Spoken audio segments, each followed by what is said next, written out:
रिसोड मोहंजा बंदी रस्त्याची अक्षरशः चाळण, नागरिकांमध्ये तीव्र संताप. सार्वजनिक बांधकाम विभागाच्या निकृष्ट कामकाजामुळे रिसोड ते भर कुर्हा मांडवा मोहंजा बंदी या महत्त्वाच्या रस्त्याची दुरावस्था झाली असून नागरिकांमध्ये तीव्र रोष व्यक्त होत आहे. आर्थिक वर्ष 2024-25 मध्ये लाखो रुपयांचा निधी खर्च करून तयार करण्यात आलेला भर ते मोहंजा बंदी हा रस्ता अवघ्या एका वर्षात अक्षरशः उघडला आहे. ठिकठिकाणी डांबर निघून गेले असून मोठमोठे खड्डे पडले आहेत.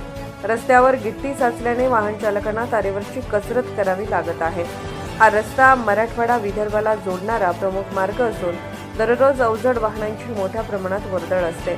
मात्र एका पावसाळ्यानंतर आणि उन्हाळा संपताच हा रस्ता पूर्णतः खराब झाला आहे. यामुळे सार्वजनिक बांधकाम विभागाच्या कामाच्या दर्जावर गंभीर प्रश्नचिन्ह निर्माण झाले आहे. रस्त्यावरील खड्डे, सैल गिट्टी आणि धुळीमुळे अपघाताचा धोका वाढला असून अनेक वाहनांचे नुकसान होत आहे. शाळकरी विद्यार्थी, महिला, वृद्ध नागरिक तसेच रुग्णवाहिकांना मोठ्या अडचणींचा सामना करावा लागत आहे. वाहतुकीची कोंडी ही नित्याची बाब बनली आहे. या गंभीर परिस्थितीकडे प्रशासनाने तात्काळ लक्ष देऊन रस्त्याची दुरुस्ती करावी, दोषी ठेकेदारांवर कारवाई करावी आणि कामाच्या दर्जाची चौकशी करावी अशी जोरदार मागणी नागरिकांकडून होत आहे.